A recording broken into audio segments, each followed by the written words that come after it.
Acron, Gran Max, tecnología Acron para los ganadores del campo. Acron, Gran Max, gran diseño, gran capacidad de trabajo, gran velocidad de descarga. Acron, Gran Max, velocidad, seguridad y eficiencia en sus cosechas. Gane con Acron, Gran Max.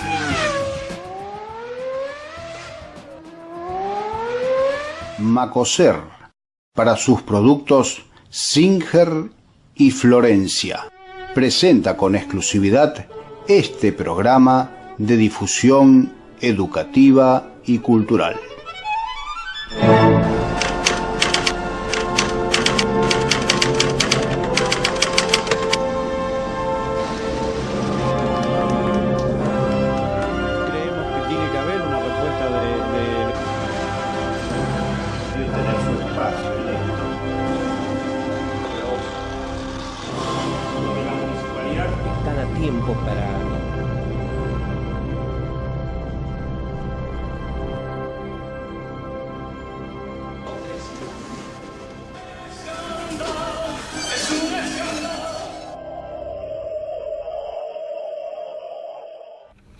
Nueva emisión de Huellas de los 90, un Huellas en el cual estamos recorriendo prácticamente todos los aspectos de la vida de la ciudad en la década del 90, una década intensa, una década con mucho debate, con mucha discusión, con muchas realizaciones que, bueno, repasamos desde el punto de vista político, cultural, gremial, educativo, institucional. Ahora, parte de este programa lo vamos a dedicar a repasar lo que fue un hecho importante en aquel momento que tenía que ver con el registro civil. De paso, vamos a charlar un poco con Arturo de la importancia del registro civil y también, como siempre, le vamos a sacar el jugo para que nos haga una mínima síntesis de lo que significó, lo que la presencia del registro civil en la ciudad de San Francisco y desde cuándo tenemos registro civil. Arturo,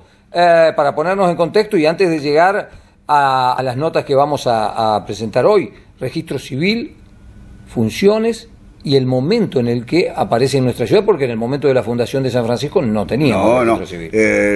Todas las anotaciones de alguna manera eran común realizarla a través de las iglesias. Claro. ¿Cierto? O sea, por el nacimientos y defunciones, las defunciones, ¿no es cierto? Esos registros se llevaban, y los casamientos, claro. O sea, un poco la vida civil de las personas se llevaba a través de registros eclesiásticos, pero no todas las personas, obviamente, al no ser todos católicos, quedaban, ¿no es cierto?, fuera de aquellos registros de la iglesia, pero sí estaban los juzgados de paz, que eran los que iban registrando, ¿no es cierto?, los nacimientos. No obstante, como ya había leyes nacionales que imponían el registro de las personas, ya era una cuestión muy organizada, en la provincia de Córdoba, precisamente, esa función la tenían de alguna manera los jueces de paz.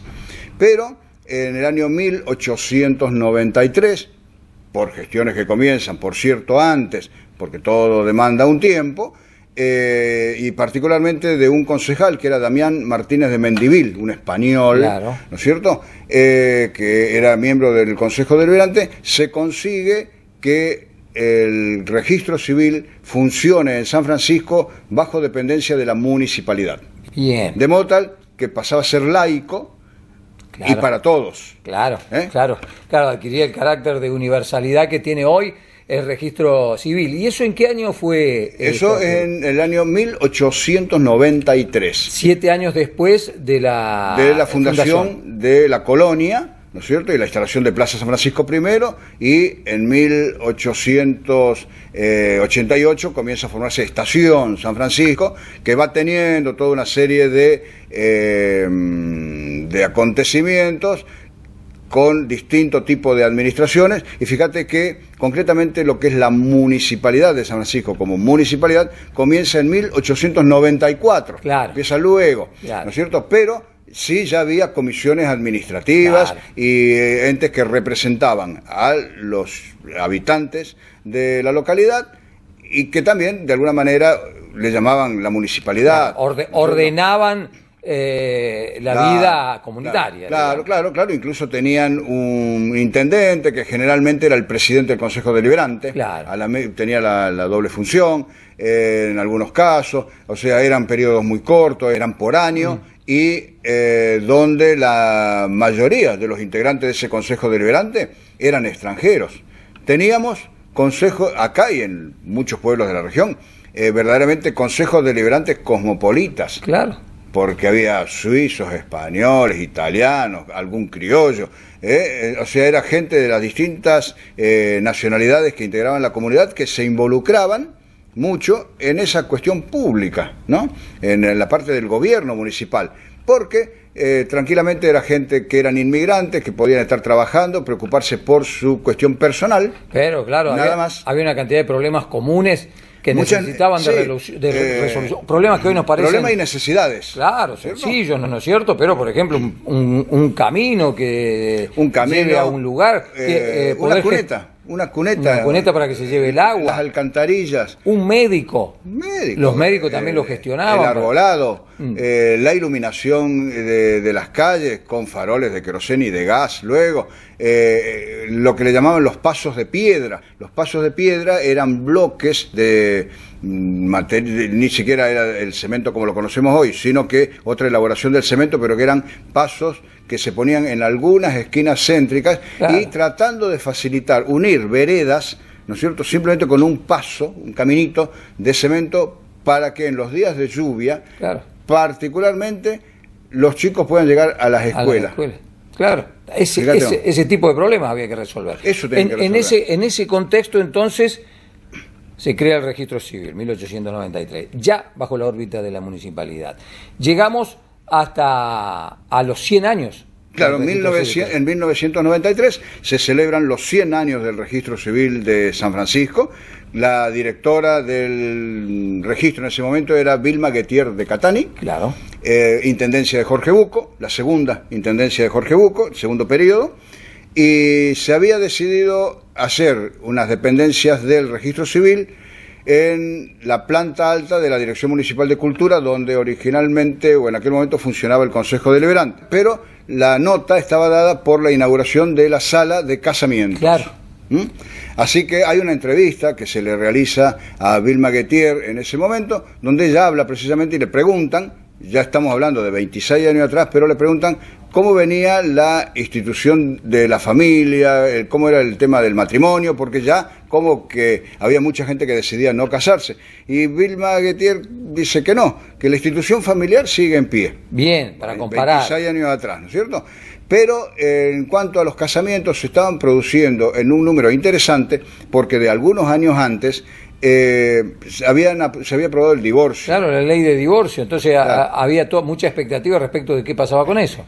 Claro, pero resulta que mucha gente que antes de la ley de divorcio no podía contraer matrimonio porque todavía tenían el matrimonio anterior. Entiendo. Claro. Conseguido el divorcio, estaban en la posibilidad nuevamente de casarse. Y se ve que había muchas parejas, ¿no es cierto?, de personas que no estaban con su pareja original, claro, se habían separado por lo menos, pero tampoco podían casarse, claro, porque había un impedimento legal. Un impedimento legal, porque si no podías casarte dos veces. Bígamo, claro. Claro. ¿No? Tanto el hombre como la mujer, ninguno podía claro, casarse. Entonces se blanqueaban todas entonces había casamiento. Se ponía blanco sobre negro. Era ya gente que hacía años que a lo mejor tenía convivencia, pero ahora, digamos de alguna manera, se casaban para formalizar por cuestiones a veces legales que era necesario hacerlo.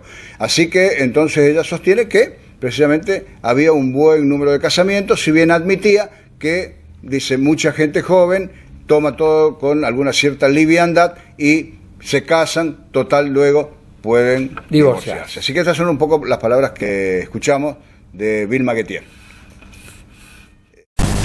Bueno, realmente son 100 años vividos con anécdotas, con antecedentes, con problemas, con inconvenientes, pero que día a día se tratan de superar. Por supuesto, el mayor inconveniente es la entrega de documentos por parte del Registro Nacional, pero bueno, son cosas que se tratan de superar día a día. ¿Hubo más casamientos o no que años anteriores? hay más cantidad, o sea, no sé si en proporción mayor a varios años anteriores, pero sí, se va dando mayor cantidad de matrimonios, sobre todo porque el tema con el divorcio, muchos matrimonios que estaban constituidos en forma irregular pueden regularizar su situación. Porque cuando se dice registro civil, la mayoría piensa enseguida en la pérdida de documento o en los que se tienen que casar. Y últimamente a lo mejor se dijo que el matrimonio dejó de ser una institución. En San Francisco a lo mejor esto no ha ocurrido, si tal vez tenés alguna idea respecto de otros departamentos. No, o sea, yo creo que como institución sigue estando el matrimonio. El tema es que a lo mejor no perdura como en épocas anteriores, o sea, que se rompe más pronto el vínculo. No, por supuesto, una generalidad, pero se da que con este tema del divorcio puede que se lo tome más a la ligera, tome responsabilidad. Gracias, Vilma, y felicidades para todos ustedes. Muchas gracias a ustedes. Ya ha llegado el día de la inauguración de la nueva sala y de celebración de los 100 años. Antes se hace un acto que es importante, con concurrencia de autoridades, pero llega también a San Francisco la titular del registro civil de la provincia, que es la señora Blanca Roqué, sí, que luego de las palabras del intendente ella también da su discurso. En primer lugar vamos a escuchar al intendente Jorge Bucco, que manifiesta, ¿no es cierto?, el interés que tuvieron y la importancia que la Municipalidad de San Francisco le daba a la función que tenía el registro civil, no solamente en el tema de los casamientos, sino en todo lo que tiene que ver con los nacimientos, las identidades, los fallecimientos, en fin, toda la función que le cabe a un registro civil y que, bueno, que comprendiendo la importancia de esa función, se había dado incluso doble horario, atendían por la mañana y atendían por la tarde, que fue un periodo, luego eso cambió, pero que también habían decidido dotarlo de mejores dependencias, mejores instalaciones, más comodidad, y entre ellos se habilitaba esa sala de los casamientos. A la importancia que tiene esta repartición pública seguramente se referirá la señora directora general del Registro Civil, doctora Blanca Roqué. Como representante del gobierno municipal, simplemente quiero señalar que valoramos mucho la función del registro civil y esta valoración se fue traduciendo en decisiones para mejorar constantemente la atención al público. Entre ellas quiero destacar la ampliación del horario de atención, que ahora es matutino y vespertino, facilitando y agilizando los diferentes trámites que aquí se efectúan. Para ratificar esta política del gobierno municipal, hoy inauguraremos oficialmente la sala de matrimonio. En su momento, cuando trasladamos a este lugar esta dependencia, nos habíamos quedado sin una sala apropiada para llevar adelante uno de los acontecimientos más importantes en la vida de una persona, como lo es la formalización matrimonial. Hoy estamos reparando esa situación y poniendo las cosas como corresponde. Nuestro registro civil cuenta con todas las instalaciones edilicias para funcionar correctamente. Con este hecho concreto y palpable, queremos festejar estos 100 años de existencia de nuestro registro civil. Nada más. Luego viene entonces ya Blanca Roqué, que reivindica el rol también de los registros civiles en general, destaca la función y el hecho de que tenga 100 años en aquel momento el registro civil de San Francisco, agradece a la municipalidad, al intendente, el hecho de que considere bien a la repartición, que decididamente, si bien funciona en la órbita de la municipalidad, el registro civil no es de la municipalidad. No.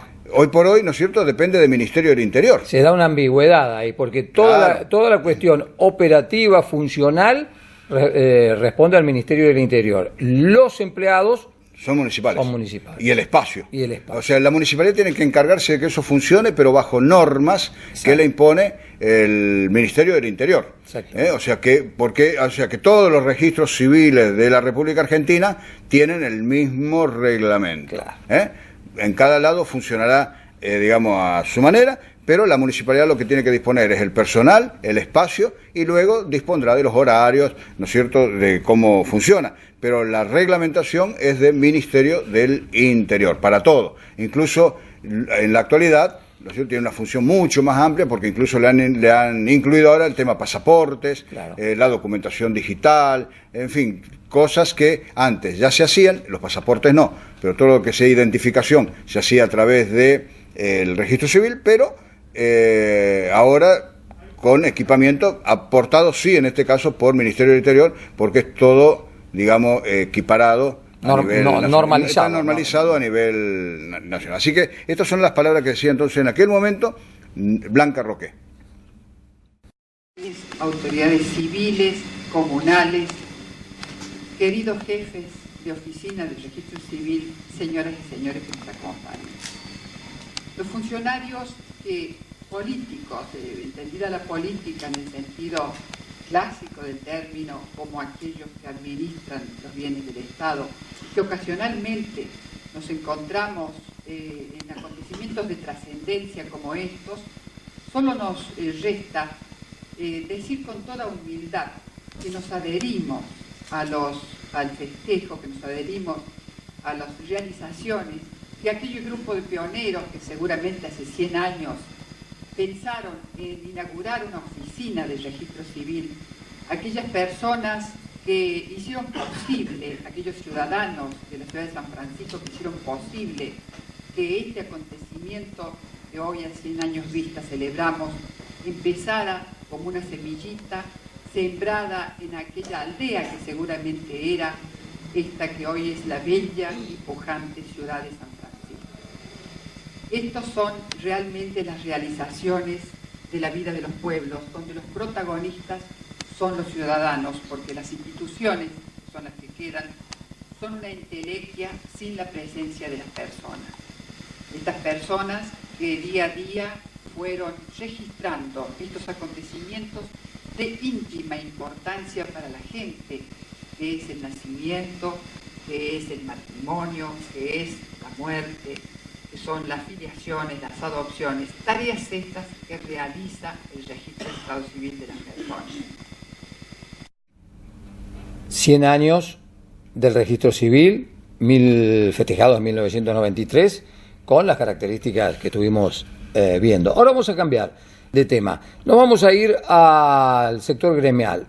Al sector gremial vinculado a las cuestiones de las obras sociales, desregulación de obras sociales, un proceso que se iniciaba allá en la década de los 90. Y tenemos dos gremios a través de los cuales vamos a conocer sus situaciones y sus opiniones respecto de esta cuestión.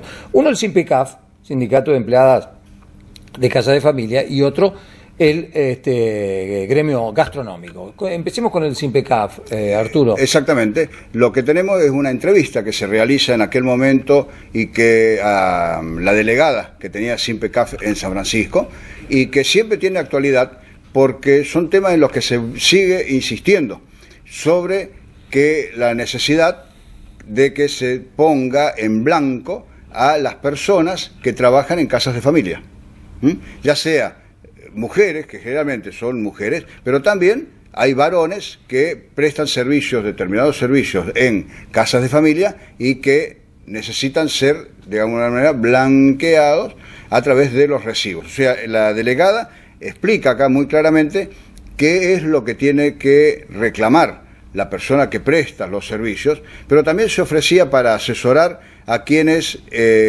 figuraban, ella le decía, los patrones, o sea, los dueños de casa de familia, donde trabajaba este personal, para que eviten problemas, que los trámites eran sencillos, explicaba, donde era necesario, digamos, simplemente pagar de acuerdo a lo que marcaba la ley. Sí, señor.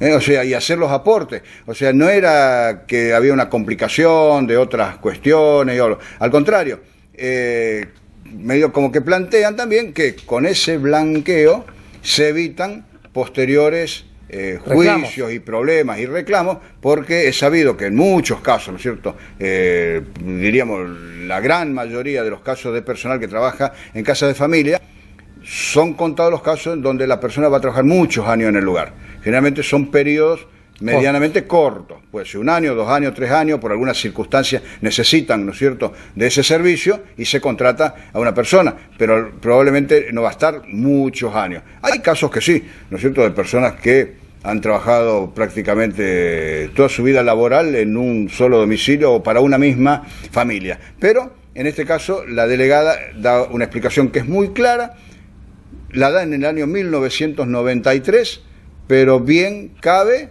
a la actualidad también. Así que sí, la vamos, y se puede comparar con la actualidad porque recién 20 años después, porque ahí todavía lo que regulaba la actividad de las empleadas de Casa Familia eran resoluciones del Ministerio de Trabajo y una legislación muy ambigua. En el 2013, en el gobierno de Cristina, es cuando se sanciona la ley actual que iguala a las trabajadoras de casa de familia y le da todos los instrumentos para exigir condiciones similares a las de cualquier trabajador en términos de aguinaldo y todo lo demás, ¿no? Un sector que ha sido tradicionalmente, relegado. Ya en esta época y en esta nota se puede claro, notar, ¿no? O sea, siempre se dejó un poco de lado toda la cuestión de aguinaldo y vacaciones. Claro. Claro. La ausencia por enfermedad, en fin. O sea, son cuestiones que en otros gremios ya estaban. Se dan por sentadas desde mucho tiempo antes. Y aquí también se nota y se puede comparar. Así que lo vamos a escuchar. Bien. Nos va a explicar cuáles son los requisitos que pide el gremio para las trabajadoras empleadas domésticas y también cómo está manejándose en este momento. Bueno, buenas tardes, mucho gusto de tenerlas acá presentes. Estoy insistiendo con todas las trabajadoras de acá de San Francisco, haciendo mucho hincapié en que me vengan a visitar porque están trabajando fuera de ley. Y quiero que trabajen con la documentación necesaria, que es en primer paso el recibo de sueldo. Para las personas que trabajan en categoría, el recibo por duplicado. El que firma la patronal para la trabajadora, el que firma la trabajadora para la patronal. Primer paso, el recibo. El segundo, la libreta de trabajo, que la debe tener toda trabajadora que trabaja en relación de dependencia, porque en esta libreta figura el periodo de trabajo de cada trabajo que ha tenido y del que está actualmente. Después, la persona que trabaja por hora debe tener el recibo duplicado por hora, donde diga uno mensual, por lo menos donde diga todas las horas que ha trabajado en el mes. Y al empleador también lo invito, a la patronal, que se acerque para que sepa lo que realmente debe dar como documento a su trabajadora, que vuelvo a reiterar, es el recibo de sueldo. ¿Cuál es el básico en este momento por horas o por mes para las empleadas domésticas? Usted sabe que desgraciadamente las escalas están congeladas a marzo del 91, pero está por oferta y demanda, y en este lugar la patronal le ha cedido mucho y está pagando muy bien los sueldos, pero tienen que venir tanto la trabajadora como la patronal a conversar conmigo para ver si están dentro de la ley, que lo importante es que trabajen con documentación. El aporte jubilatorio, retirar el aporte mensual para toda trabajadora, que eso es lo que yo lo tengo acá para entregarlo gratuito a la patronal. Acá en el UCRA de las 14:30 hasta las 17 horas. Y en la mañana estoy en el departamento de trabajo de 10:30 a 13 horas. Muchas gracias, Tere. No tiene por qué, agradecido a usted por haber venido aquí. Muchas gracias a usted. La desregulación de las obras sociales ponía en competencia a todas a estas instituciones porque permitía a alguien que trabaja en un sector afiliarse a una obra social de otro sector.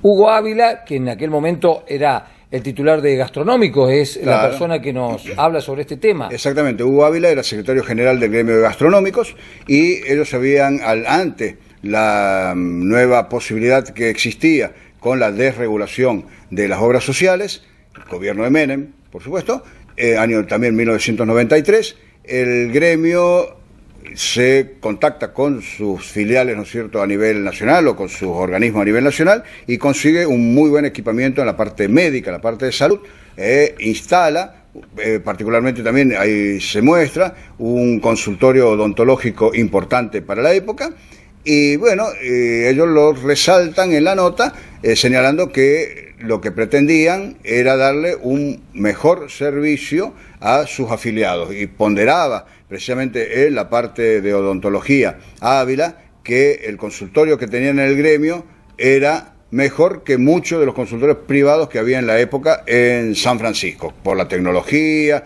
en fin, el servicio médico que prestaban y todo. Y desliza que bueno, que ellos no querían competir con los otros gremios, que ellos querían trabajar con su gente, pero dejaba abierta la posibilidad a que aquel que quería renunciar a la obra social de su gremio podía adherir a la de la de gastronómicos, que es algo que ha ocurrido siempre desde entonces, ¿no es cierto? Y hay personas que pueden ser de un determinado gremio y tienen obra social de otro, o incluso algún servicio privado, porque esa es una opción que tiene el trabajador, elegir qué obra social desea. Y también anuncia algo que se planteó en aquel momento, que era un jardín de infantes, sería como una guardería, sí, en la actualidad, del gremio de gastronómicos, que se hacía en un quincho que pertenecía al gremio de gastronomía, pero le habían puesto el nombre de Vicente Mansilla, que era un fallecido dirigente del sindicato de municipales. Claro. Y marca Ávila que él dice que con Mansilla había tenido diferencias desde el punto de vista gremial, pero que siempre lo consideró un buen amigo, un buen compañero, y que por eso en el gremio gastronómico le estaban poniendo el nombre de Vicente Mansilla al espacio donde funcionaba ese jardín de infantes. Claro, Vicente Mansilla, que había muerto trágicamente con otros compañeros municipales. Pocos años antes, y había tenido también diferencias políticas. Ávila, hay que recordar, y tal vez se explique por qué impulsaban todo el tema de la desregulación de las obras sociales, pertenecía al gremio gastronómico de Barrio Nuevo. Y era menemista. Y fue uno de los principales. Claro, era un referente menemista. Claro. Vos recordás en una oportunidad, en otro capítulo de Huellas, que hablábamos sobre temas electorales y la participación de los gremios, pusimos unas declaraciones de Ávila, que él se sentía muy dolido porque él había trabajado mucho por la candidatura de Menem, junto con el gremio gastronómico. Menem ganó las elecciones y él ahora en el orden local había sido desplazado, claro, por quienes antes habían estado con Cafiero. Sí, señor, está clarísimo. Esto explica también el contexto de por qué él lo vuelve a recordar, o sea, eso se ve que lo tuvo siempre presente, porque sí, él lo vuelve a recordar acá. Dice, con Mansilla yo tuve diferencias, pero en honor a que era una persona que teníamos diferencias, pero era muy frontal y correcto, dice, le ponían el nombre de aquel secretario general a una cuestión social del otro gremio. Estamos en el gremio de los trabajadores gastronómicos, está con nosotros el secretario general Hugo Ávila. Veníamos para que nos cuente respecto de los servicios que se prestan en este momento a todos los afiliados. Bueno, buen día. Los servicios en este momento que estamos prestando a los trabajadores gastronómicos son bastante completos. Es un esfuerzo de esta comisión ejecutiva de bastante tiempo a esta fecha, donde venimos trabajando ya previendo algunas reformas en la ley de obras sociales, donde tenemos que estar preparados para brindar mayores prestaciones a los trabajadores para poder conquistarlos en el mercado, porque dentro de poco va a ser un mercado de libre elección a los trabajadores. Entonces no queremos que los nuestros se vayan a otra organización gremial, queremos que se queden, pero no queremos tampoco entrar en el mercado de traer otros trabajadores de otras organizaciones gremiales. Los servicios que estamos brindando son bastante completos. Le damos servicio de consultorio médico gratuito dentro de la seccional. Está trabajando ya en pleno el laboratorio de análisis clínico, una obra muy importante que se ha llevado a cabo casi todo el año pasado, con una erogación de casi $30.000 para la instalación del mismo. Hemos ya equipado con un moderno aparato y sillón el consultorio dental, que también es gratuito para los afiliados y el grupo familiar, donde la profesional está trabajando a pleno 3 veces por semana, lunes, miércoles y viernes.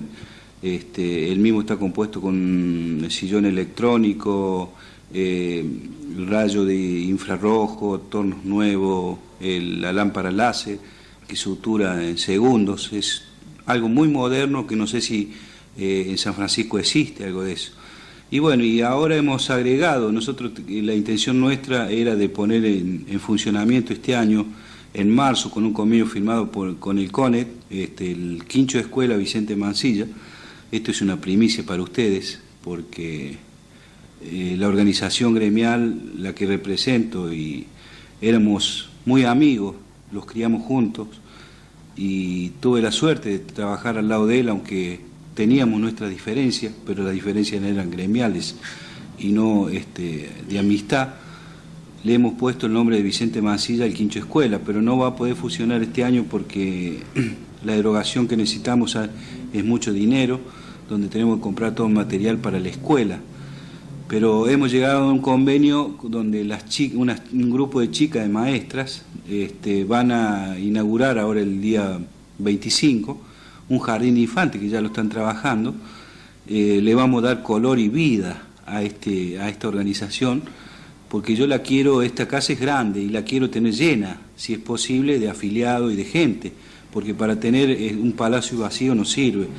Los espacios pocos, chicos, grandes, le estamos dando, estamos ocupando con lo que podemos en beneficio de los trabajadores, donde también ahora se ha habilitado ya el salón de belleza con dos profesionales estilistas, que ese servicio también llega en forma gratuita a los afiliados. Yo no quiero entrar en el terreno de otra competencia con las organizaciones gremiales de San Francisco, a las cuales respeto a todas, pero gastronómico en los últimos años ha progresado mucho. Los afiliados se ven beneficiados por un montón de cosas que ni las grandes organizaciones de San Francisco le pueden dar.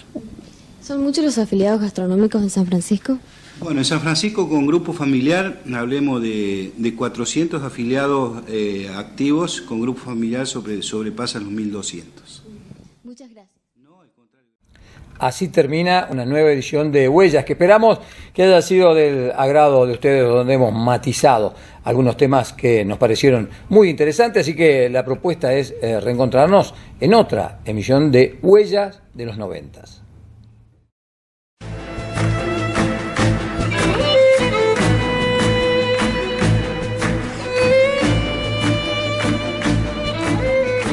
Macoser, para sus productos Singer y Florencia, presentó con exclusividad este programa de difusión educativa y cultural.